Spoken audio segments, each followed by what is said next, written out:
ওই হ্যাঁ বল। খাবি? তুই তো অনেক দূরে, কেমনে কি? বিকাশ নাম্বার দে, পাঠিয়ে দিতেছি।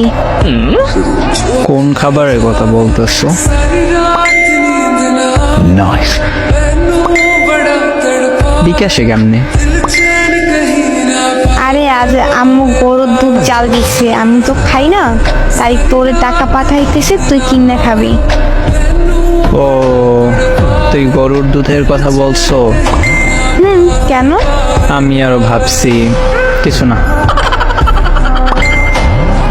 বাচ্চা বেটা।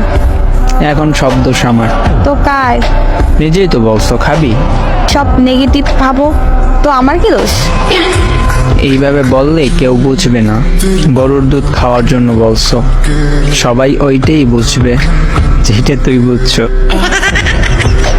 ফাজিল। তুই আমার বানাইছো ফাজিল? নিজে হইছো। জি না, এমন খাবি খাবি বললে এমন বানাইছো। আরে খারাপের কি বলছি? সোজা বললেই পারতি আজ গরুর দুধ কিনে রাখছে, আমি খাই নেই, তুই খাইলে আয়। এইটা না বললা আমার পচা জিনিস ভাবাইছো। না, আমি তোর গুলা খাওয়ার জন্য দুধ খাই না। আমার কোনগুলা? ও আচ্ছা, ওইটা পচা জিনিস। দুধ। Oh, no, no, no, no. পাজি মাইয়া।